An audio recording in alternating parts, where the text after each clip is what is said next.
Lorsque la nouvelle a émergé que la Chine enterrait de la paille et plantait des arbres au cœur de ses déserts, le monde a réagi avec scepticisme. Les écologistes ont averti que cette initiative était vouée à l'échec. Les scientifiques ont qualifié cette mesure de gaspillage. Les critiques ont ri de ce qui semblait être une tentative désespérée et mal avisée de verdir l'inutile. Comment des forêts pouvaient-elles pousser sur du sable? Pendant des années, les sceptiques ont pointé du doigt les plantations ratées et se sont moqués des ambitions chinoises. Mais en coulisses, quelque chose d'extraordinaire prenait forme, discrètement, patiemment et inlassablement.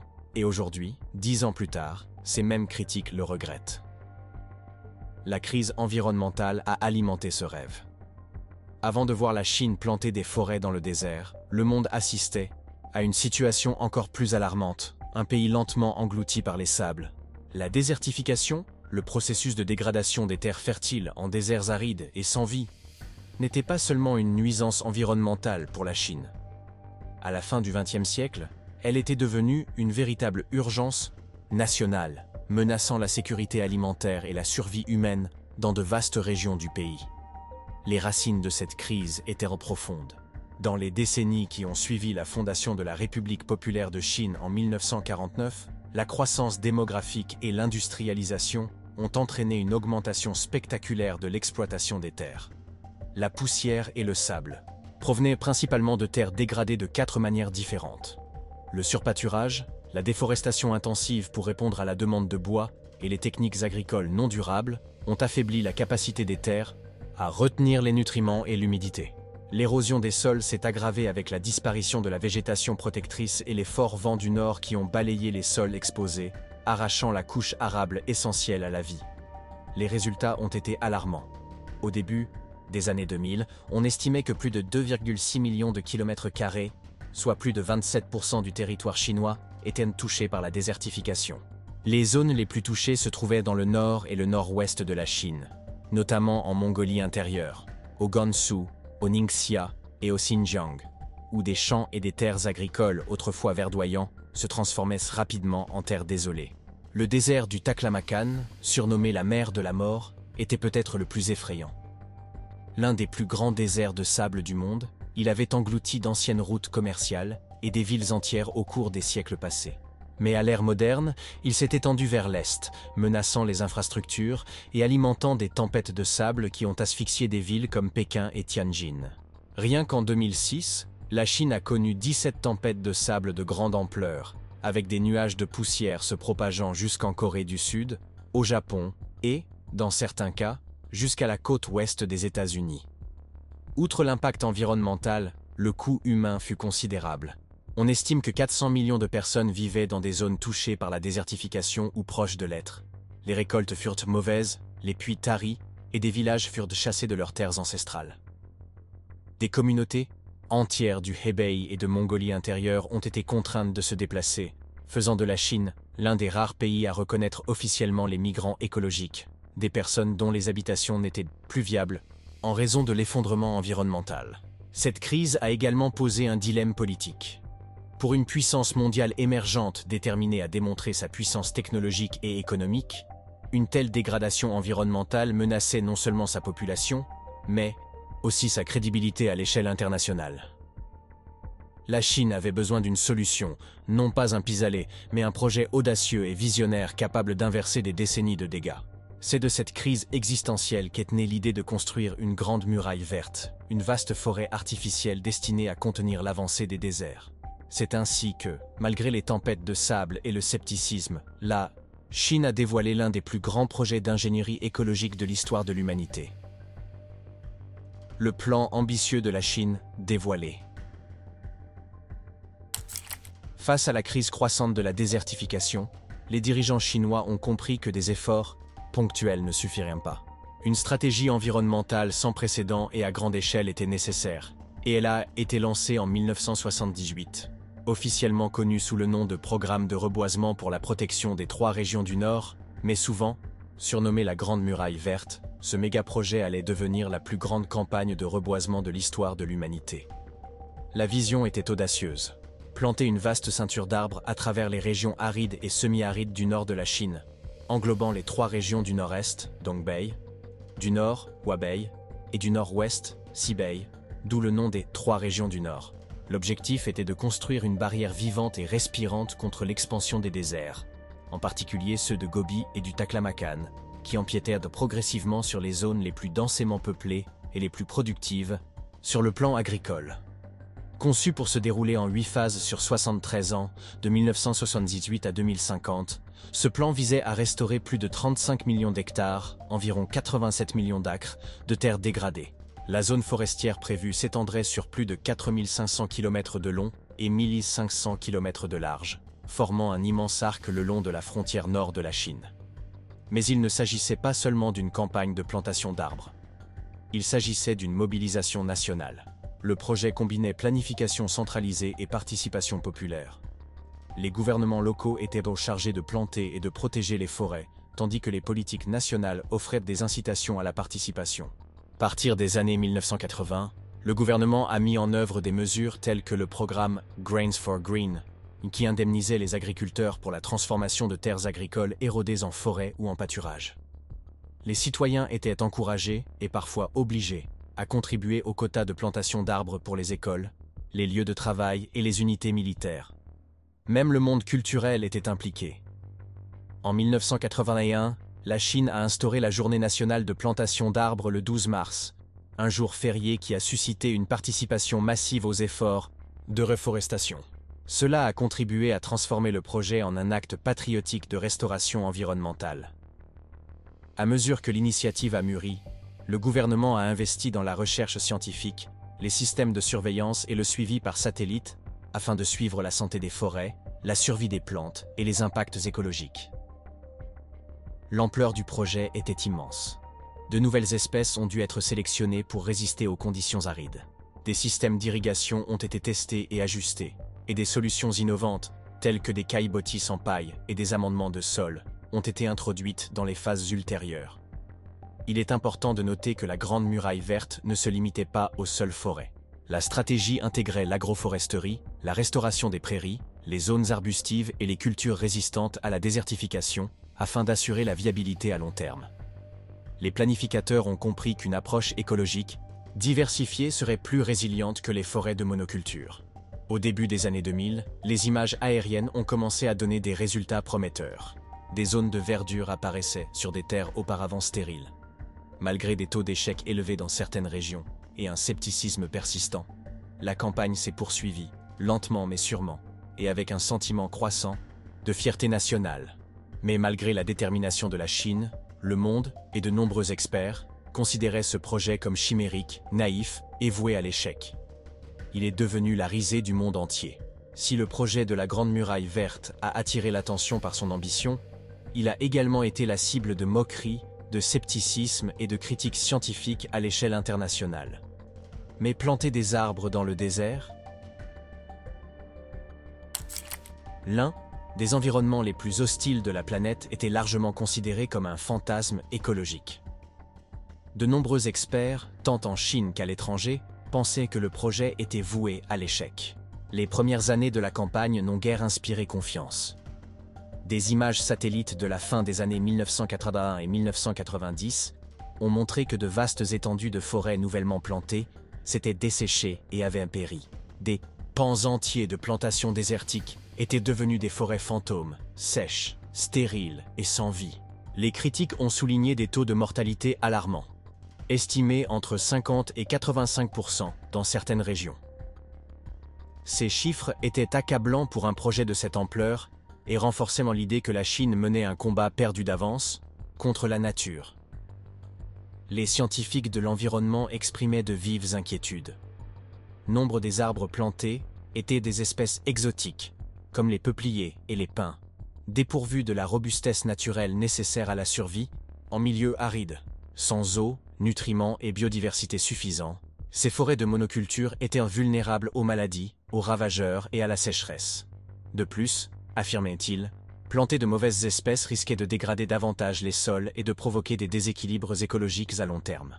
Au lieu de restaurer les terres, avertissait-il, la Chine risquait de remplacer une catastrophe environnementale par une autre. Les commentaires publics étaient également incessants. les médias internationaux ont souvent décrit le projet comme un théâtre de verdure, une initiative symbolique davantage soucieuse de l'apparence que des résultats. Les gros titres occidentaux ont mis en doute l'ampleur et la sincérité du projet, et certains sont allés jusqu'à le qualifier de gaspillage d'argent public. Des experts étrangers en développement ont remis en question le recours de la Chine à la mobilisation de masse et aux mandats imposés par le pouvoir, affirmant que de tels efforts seraient insoutenables sans réformes environnementales plus profondes. Même en Chine, des voix discordantes se sont élevées. Certains écologistes locaux ont critiqué la campagne pour avoir privilégié la quantité à la qualité, se félicitant du nombre d'arbres plantés sans tenir compte de ceux qui ont réellement survécu. D'autres ont averti que, dans certaines régions, la plantation d'arbres réduisait la disponibilité en eau des terres agricoles et des réseaux fluviaux voisins.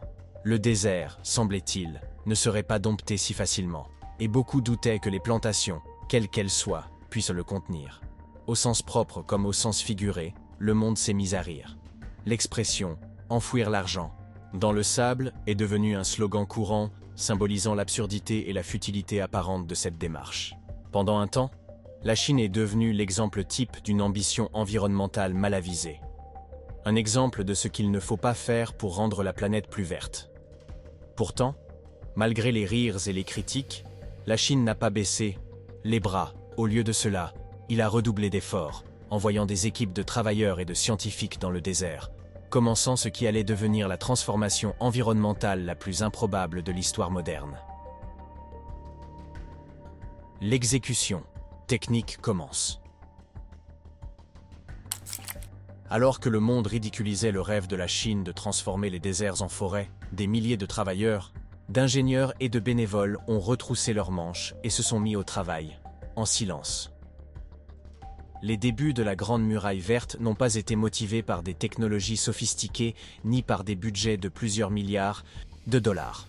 Ils ont été portés par la persévérance, l'ingéniosité et des outils simples mais efficaces, capables de fonctionner dans les conditions les plus difficiles de la planète. L'une des méthodes les plus ingénieuses développées durant cette phase fut la technique du plateau de paille, mise au point dans les années 1970 par des chercheurs chinois spécialistes du désert. Il s'agissait de disposer des bottes de paille en quadrillage sur des dunes de sable afin de créer une structure stabilisatrice. Ces carrés de paille, généralement de 90 cm sur 90 cm, réduisaient considérablement la vitesse du vent en surface et empêchèrent le sable de se déplacer. Au fil du temps, les bottes de paille ont également contribué à retenir l'humidité, à recueillir les particules de poussière et à permettre aux plantes résistantes au désert de s'enraciner. Une source inattendue, la vaste industrie du riz en Chine. Chaque année, le pays produisait plus de 200 millions de tonnes de paille de riz, un sous-produit agricole souvent brûlé ou jeté. Dans les régions désertiques, cependant, elle est devenue une ressource vitale. Des camions entiers de paille de riz étaient transportés jusqu'au désert, où les ouvriers l'épandaient à la main sur de vastes étendues de dunes de sable, mouvantes, notamment dans des zones sensibles comme les confins du désert du Taklamakan, où le sable menaçait régulièrement les routes, les villages et les voies ferrées. Parallèlement, la Journée nationale de plantation d'arbres est devenue un élément clé des efforts de mobilisation de la Chine. Au fil du temps, elle est devenue une tradition nationale. Entre 1982 et 2021, on estime que 78,1 milliards d'arbres ont été plantés par des bénévoles. Des écoles, des unités militaires, des ministères et des organisations de la société civile y ont participé, faisant de cet événement un symbole visible de l'engagement environnemental de la Chine. Le processus de plantation lui-même a été épuisant. Les ouvriers creusaient des trous dans un sol difficile à entretenir, souvent sous des températures extrêmes et avec un accès limité à l'eau.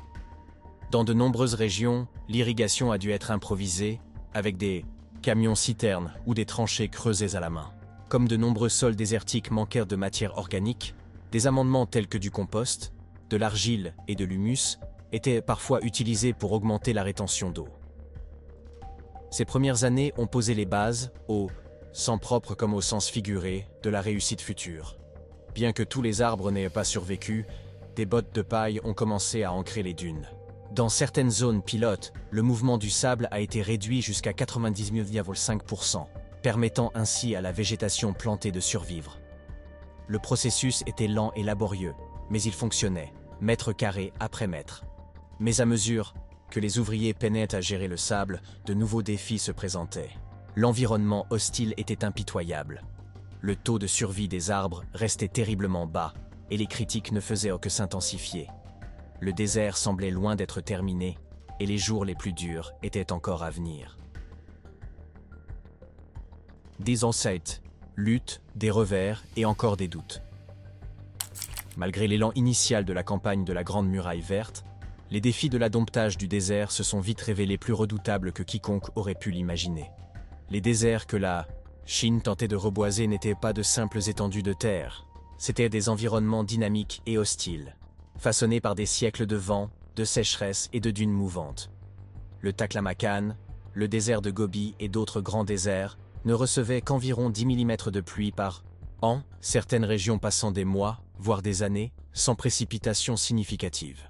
Les températures variaient considérablement, allant de 45 degrés en été à des hivers pouvant descendre jusqu'à 20 degrés Celsius. La survie des arbres était donc extrêmement difficile. Dans de nombreuses zones de reboisement initial, les semis plantés lors des campagnes sont morts dès la première année. Le sol, meuble, sablonneux et pauvre en nutriments, ne retenait pas l'eau. Même avec l'irrigation, l'humidité s'évaporait rapidement ou s'infiltrait sans laisser de traces. Dans les régions les plus critiques, jusqu'à 85% des arbres n'ont pas survécu, en particulier ceux plantés en monoculture, comme les peupliers et les pins, qui n'étaient pas adaptés aux conditions désertiques. Aux difficultés écologiques s'ajoutaient des défis logistiques et économiques. Le transport de l'eau, de la paille et des plants vers les zones reculées du désert nécessitait une main-d'œuvre importante et des subventions gouvernementales. Les tempêtes de sable saisonnières anéantissaient souvent des mois de travail en quelques heures, enfouissant les tranchées, déracinant les jeunes arbres et dispersant les bottes de paille. Les exploitations forestières peinaient à maintenir leurs activités. Les collectivités locales, soucieuses d'atteindre les objectifs de plantation, privilégiaient parfois la quantité à la qualité, ce qui entraînait une mise en œuvre précipitée et des résultats incohérents. Ces échecs ont suscité de vives critiques. Les médias chinois ont commencé à remettre en question la validité du projet, et les publications internationales ont redoublé de scepticisme. Les écologistes ont averti que la stratégie de plantation massive, notamment en monoculture, était écologiquement intenable, et pourrait même aggraver le problème. Des études ont mis en garde contre le risque d'épuisement des nappes phréatiques par l'eau utilisée pour la reforestation, ce qui nuirait à l'agriculture et aux communautés. Même certains scientifiques gouvernementaux ont commencé à reconsidérer l'orientation du projet. Des inquiétudes ont été soulevées dans les forums universitaires et les documents politiques concernant la durabilité, la perte de biodiversité et la viabilité à long terme de la transformation des déserts en forêts. Un rapport influent de 2011 de l'Académie chinoise des sciences appelait à repenser les stratégies de lutte contre la désertification, préconisant de passer de la plantation d'arbres à la restauration des écosystèmes naturels. Pourtant, face à des doutes croissants, la Chine a persisté. Plutôt que de reculer, les décideurs politiques et les scientifiques ont commencé à réévaluer et à innover. Ils ont reconnu les lacunes de leurs approches antérieures et ont commencé à investir davantage dans la recherche, l'expérimentation, par tâtonnement et les adaptations locales. La Grande Muraille Verte est entrée dans une nouvelle phase, marquée par des solutions plus intelligentes, plus efficaces et plus écologiquement rationnelles. De cette humilité durement acquise est née une évolution technologique. Ces échecs ont enseigné à la Chine de précieuses leçons, et les mesures qui ont suivi ont remodelé sa façon d'affronter le désert, non pas par la force brute, mais en associant ingénierie, science et nature en harmonie. Après des années de difficultés, de semis mourants et de surveillance publique, la Chine a compris que la plantation forcée ne suffirait pas à conquérir le désert. Le pays avait besoin de techniques plus intelligentes et plus adaptatives, des méthodes s'appuyant à la fois sur les connaissances écologiques traditionnelles et sur l'ingénierie moderne. Ce qui s'est produit ensuite a été un changement stratégique qui allait insuffler une nouvelle vie à la Grande Muraille Verte et la transformer d'une campagne en difficulté en un modèle d'innovation environnementale. Une avancée décisive. L'une des avancées les plus décisives de la mécanisation fut la fabrication de bottes de paille, initialement posées à la main par des ouvriers dans des conditions extrêmes. Ces bottes s'étaient révélées efficaces pour stabiliser les dunes et retenir l'humidité. Cependant, ce procédé manuel était lent et exigeant en main-d'œuvre, limitant la surface à couvrir. En réponse, les ingénieurs chinois ont développé des machines automatisées pour creuser des tranchées et poser la paille, ce qui a considérablement accéléré le déploiement. Ces machines pouvaient assembler les plateaux 4 à 6 fois plus vite que la main-d'œuvre humaine, permettant ainsi aux efforts de stabilisation du désert de se développer rapidement. L'innovation mécanique s'est accompagnée d'un raffinement écologique. Le gouvernement a abandonné les monocultures fragiles et à croissance rapide, telles que le peuplier et l'eucalyptus, qui s'étaient révélés inadaptés au climat désertique. Il a privilégié des espèces indigènes adaptées au désert. Des plantes comme le saxaoul, le tamaris, le goji, l'argousier et des graminées résistantes à la sécheresse ont été intégrées au plan de plantation. Ces espèces étaient mieux préparées à survivre à de longues périodes de sécheresse et ont joué un rôle crucial dans la construction d'écosystèmes résilients et autonomes. La Chine a également investi dans des technologies d'amélioration des sols. Les chercheurs ont expérimenté le biochar, des inoculants microbiens et des composés organiques qui aident les sols sableux à retenir l'eau et les nutriments. Dans certaines régions, des systèmes d'irrigation goutte à petite échelle ont été installés pour optimiser l'utilisation de l'eau. Dans d'autres, des champignons mycorhiziens ont été ajoutés au massif de plantation pour améliorer l'absorption des nutriments par les racines et accroître la survie des plantes. Au niveau des infrastructures, l'intégration de l'ingénierie environnementale a atteint de nouveaux sommets. Chemin de fer, BTU Lanzhou. Un exemple notable est la ligne ferroviaire BTU Lanzhou, construite sur une section du désert de Tanger. Elle a utilisé une combinaison de bottes de paille, de haies forestières et de bandes de gravier pour protéger les voies de l'ensablement. Cette méthode a ensuite été appliquée à une nouvelle autoroute à grande vitesse traversant le Taklamakan, que l'on croyait jusqu'alors impossible à construire en raison des dunes extrêmement mouvantes. Ces méthodes ne consistaient pas seulement à planter des arbres, mais à aménager le désert lui-même pour qu'il soit propice à la vie. Des corridors de végétation stratégiques ont été établis entre les dunes de sable afin de capter la poussière, de bloquer les vents et de réduire les pertes de sol. Une surveillance par satellite et par drone a été mise en place pour suivre la santé de la végétation, détecter les zones vulnérables et ajuster les stratégies en temps réel. Cette évolution a permis d'adopter une approche plus équilibrée et intégrée. Il ne s'agissait pas de forêts créées pour le simple plaisir des arbres, mais d'écosystèmes résilients adaptés aux déserts uniques de la Chine. Cette transformation s'appuyait sur l'échec, recalibré par la science et mené avec détermination. Aujourd'hui, le monde, qui s'était autrefois moqué de ses efforts, commençait à assister à un événement extraordinaire. En seulement 10 ans, le désert a commencé à fleurir, et ceux qui doutèrent de la vision chinoise ont été contraints de reconsidérer leur position. 10 ans plus tard, ils l'ont regretté. 10 ans après que des critiques ont raillé la Chine pour avoir enterré de la paille dans le sable, le monde a commencé à assister à une transformation que peu croyaient possible. Les déserts, autrefois perçus comme des déserts irréversibles, montraient désormais des signes de vie, de stabilité, voire de prospérité. Ce qui avait été qualifié de fantasme écologique était devenu une réussite. Et ceux qui avaient ri de cette idée la reconsidéraient. En 2024, la Chine a franchi une étape historique. L'achèvement d'une ceinture verte de 3000 km autour du désert du Taklamakan, l'un des plus hostiles et redoutés de la planète.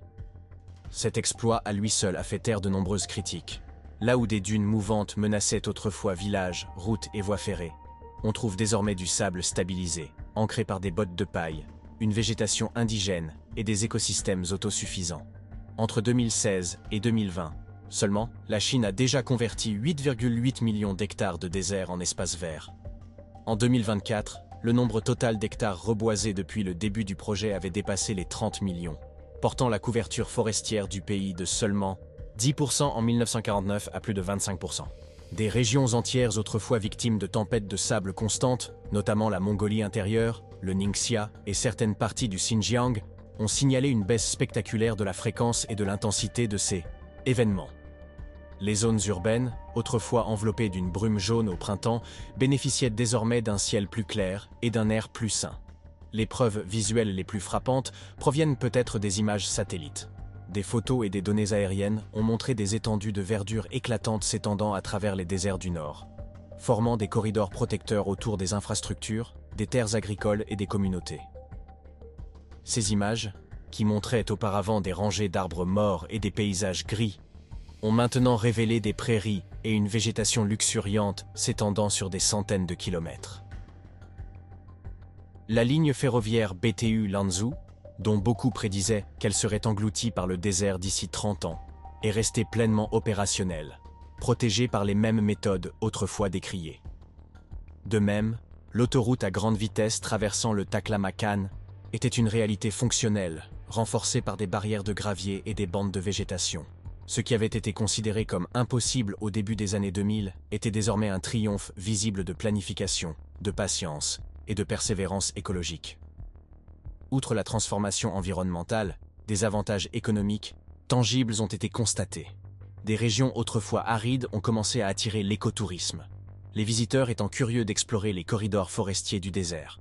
Dans certaines régions, les habitants ont commencé à cultiver des baies de goji, du raisin et des herbes résistantes au désert, transformant ainsi des terres jusque-là abandonnées en zones agricoles productives. Les mesures gouvernementales, incitatives en faveur d'une agriculture durable, ont créé des emplois, réduit la pauvreté et apporté la stabilité aux communautés vulnérables. Sur la scène internationale, les organisations environnementales et les pays exposés à la désertification ont commencé à s'en rendre compte. La Chine n'était plus la risée de tous. Ce fut un modèle de lutte contre la désertification grâce à l'innovation, à l'adaptation et à une planification à grande échelle. Mais le triomphe de la Chine ne fut pas seulement une victoire nationale. Son impact transcenda les frontières, redéfinissant la pensée environnementale à l'échelle mondiale et prouvant que même les paysages les plus inhospitaliers peuvent être restaurés. Un modèle mondial de transformation. Ce qui n'était au départ qu'une expérience nationale audacieuse est aujourd'hui devenu une réussite environnementale mondialement reconnue. La lutte de la Chine contre la désertification a non seulement restauré de vastes étendues de terres autrefois perdues, mais a également remodelé la compréhension mondiale de la résilience écologique, de la reforestation à grande échelle et de la force de l'engagement national. De 2000 à 2017, les données satellitaires de la NASA ont révélé une tendance surprenante. Malgré une déforestation généralisée ailleurs, la couverture forestière mondiale s'est accrue. La Chine étant à elle seule responsable de plus de 25% de cette croissance. La Grande Muraille Verte a joué un rôle clé dans ces progrès, de même que les campagnes de reforestation et les réformes de gestion durable des terres menées parallèlement dans tout le pays. Il en a résulté un renversement spectaculaire du discours écologique chinois, de la dégradation et du désespoir au renouveau et au leadership. Cette transformation a également eu des impacts environnementaux mesurables. À mesure que la végétation s'est répandue sur des déserts auparavant arides, la séquestration du carbone a augmenté, aidant la Chine à compenser ses émissions et à améliorer sa position dans la lutte mondiale contre le changement climatique. L'érosion éolienne et la fréquence des tempêtes de sable ont diminué, permettant une meilleure productivité agricole et réduisant les problèmes respiratoires dans les régions touchées. Les zones reboisées ont commencé à abriter des microhabitats, avec des oiseaux, des insectes et des petits mammifères, premier signe du retour de la biodiversité dans les écosystèmes restaurés. Mais, plus important encore, les techniques chinoises ont commencé à inspirer d'autres pays exposés à la désertification. Les pays du Sahel, d'Asie centrale et du Moyen-Orient ont commencé à s'inspirer du modèle chinois pour leurs propres initiatives de reforestation. L'intégration de matériaux peu coûteux comme la paille de riz, la participation communautaire, lors de journées de plantation d'arbres et les méthodes de reforestation assistées par machines se sont avérées reproductibles dans différentes régions. Des experts chinois ont même été invités à collaborer à l'initiative de la Grande Muraille Verte de l'Union africaine, qui vise à créer un corridor vert reliant le Sénégal à Djibouti. Chez nous, la fierté grandissait. Les médias chinois partagèrent des images de paysages autrefois désolés, aujourd'hui envahis par la végétation. Les commentaires étaient remplis de citoyens étonnés, réfléchissant à la transformation de leur pays. Comme le disait une publication devenue virale, ils disaient que ça ne marcherait pas. Mais regardez ça. Il n'y a qu'en Chine qu'on voit un désert fleurir comme ça. C'est devenu presque un slogan, symbolisant non seulement la réussite environnementale, mais aussi l'esprit de détermination nationale. Les retombées économiques ont également continué de croître. Les régions situées le long des ceintures restaurées ont commencé à attirer des écotouristes du monde entier. Les voyageurs ont afflué en Mongolie intérieure et dans l'ouest du Gansu pour admirer les forêts désertiques et les infrastructures innovantes de gestion du sable. Parallèlement, des terres autrefois marginales ont commencé à favoriser une agriculture durable, produisant des raisins, des herbes et des fruits résistants au désert, destinés à la consommation intérieure et à l'exportation.